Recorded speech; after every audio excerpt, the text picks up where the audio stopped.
मुख्यमंत्री नीतीश कुमार के एक मास्टर स्ट्रोक से भारतीय जनता पार्टी के आधा दर्जन सांसद चुनाव हार सकते हैं। उनकी कुर्सी खतरे में है। भाजपा के पास तो 16-17 सांसद हैं, अब इसमें भी आधा दर्जन 6 बाहर हो जाएंगे। 40 का दावा भाजपा कर रही है, आखिर होगा कैसे? दरअसल अगर हम एमएलसी चुनाव के परिणामों को देखें तो ऐसा लग रहा है। सारण क्षेत्र को हम उठा लेते हैं। सारण में स्नातक से चर्चा चल रही थी, दिग्गज नेता को मैदान में उतारा गया था। महाचंद्र प्रसाद सिंह भारतीय जनता पार्टी के बड़े नेता हैं। क्यों चुनाव हारे, कौन सी लॉबी काम कर रही थी, किस जातीय समीकरण के लोगों ने वोट नहीं दिया, महाचंद्र प्रसाद सिंह को किसने हरवाया, यह सवाल उत्पन्न होता है। आखिर भारतीय जनता पार्टी को इस हार का खामियाजा क्या भुगतना पड़ेगा? क्या भारतीय जनता पार्टी नीतीश के इस मास्टर स्ट्रोक से आधा दर्जन सीट गंवा देगी? चर्चा कर लेते हैं आज। दरअसल सारण का वो क्षेत्र जहां राष्ट्रीय जनता दल मजबूत है, भारतीय जनता पार्टी भी कमजोर नहीं है, भाजपा भी मजबूत है, लेकिन जदयू कमजोर है। सारण से राजीव प्रताप रूडी सांसद हैं, उसके बाद महाराजगंज से सांसद हैं सिग्रीवाल, सिवान से सांसद कविता सिंह।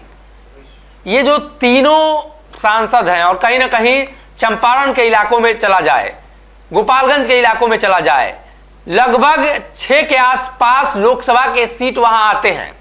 और इन 6 लोकसभा सीट के अंदर भाजपा के दोनों प्रत्याशी हार गए चुनाव, एमएलसी चुनाव में। जमानत भी एक नहीं बचा पाए हैं। तो ऐसे में सवाल तो उत्पन्न होगा ही, और सवाल उत्पन्न हो रहा है कि क्या भारतीय जनता पार्टी सारण क्षेत्र में, छपरा, सिवान और गोपालगंज में अपना सीट लूज कर रही है? क्या भारतीय जनता पार्टी को 4 सीटों का नुकसान होता हुआ दिख रहा है? क्या भारतीय जनता पार्टी को चंपारण के क्षेत्र में भी वोटों का नुकसान होता हुआ दिख रहा है? चंपारण के क्षेत्र से कुशवाहा समाज के कई बड़े नेता आते हैं। उपेंद्र कुशवाहा की पार्टी भी वहां मजबूत है। खास बात यह है कि वहां से सांसद हैं वो भी कुशवाहा समाज के हैं, और उस क्षेत्र के एक सांसद भाजपा के संपर्क में भी है, इसकी भी चर्चा है। लेकिन ऐसे में आपसी द्वंद्वता, पार्टी के अंदर लॉबी, पार्टी के अंदर जातीय समीकरण ने बिहार में भारतीय जनता पार्टी की जमानत भी, भारतीय जनता पार्टी के नेता जमानत भी नहीं बचा पाए हैं। सारण का वो क्षेत्र लालू प्रसाद यादव का गढ़ कहा जाता है। गोपालगंज लालू प्रसाद यादव का पैतृक निवास, और सारण लालू यादव की कर्मभूमि। इन सीटों में कहीं ना कहीं भारतीय जनता पार्टी को काफी नुकसान हुआ है। और ये जो चुनाव का परिणाम आया है, अगर इसके हिसाब से लोकसभा चुनाव का परिणाम निकाले तो भाजपा 6 लोकसभा का सीट हार सकती है। और ये 6 सारण के क्षेत्र में गोपालगंज, सिवान, महाराजगंज, सारण, उसके बाद चंपारण का इलाका है। अगर इन क्षेत्र में भारतीय जनता पार्टी को इतना बड़ा नुकसान होता है, जहां हालिया दिनों में अमित शाह रैली करके लौटे हैं, तो भारतीय जनता पार्टी के शीर्ष नेतृत्व को इस मसले पर विचार करना होगा। इसके पहले भी जब एमएलसी के चुनाव हुए थे तो भाजपा के जो एमएलसी थे वर्तमान में, सच्चिदानंद राय का टिकट कटा था, दूसरे व्यक्ति को टिकट दिया गया था और वो बुरी तरीके से हार गए थे। उनका नाम भी धर्मेंद्र सिंह था। और इस बार भी जिन प्रत्याशी को उतारा गया है, जो जमानत नहीं बचा पाए हैं, उनका भी नाम धर्मेंद्र सिंह है। 500 के आसपास वोट आए हैं। और उस दरमियान एमएलसी के चुनाव जब पिछली बार हुई थी स्थानीय निकाय वाला, उसमें भी उनको वोट कम प्राप्त हुए थे।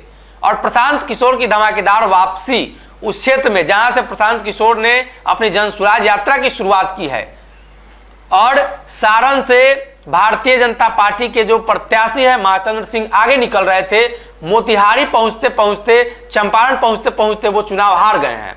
मतलब साफ है कि उस क्षेत्र में प्रशांत किशोर का घूमना काफी असरदार रहा।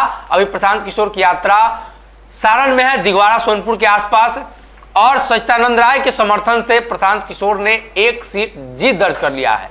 यानी उस क्षेत्र में भारतीय जनता पार्टी के सांसद और भाजपा के विधायक की जो कुर्सी है वो खतरे में है।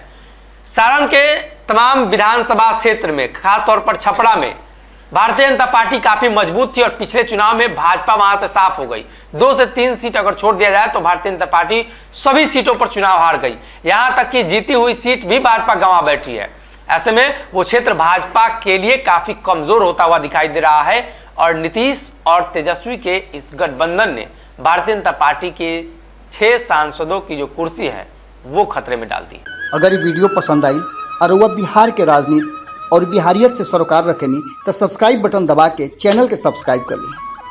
ओजे एगो घंटी बा, ओकरा बटन दबा देला से कुल सटीक और मारक खबर रुआ मुफ्त में मिल जाई। अगर रुआ पत्रकारिता के हमनी के नया प्रयोग में सहयोग कर चाहतानी तो ज्वाइन बटन दबा दी।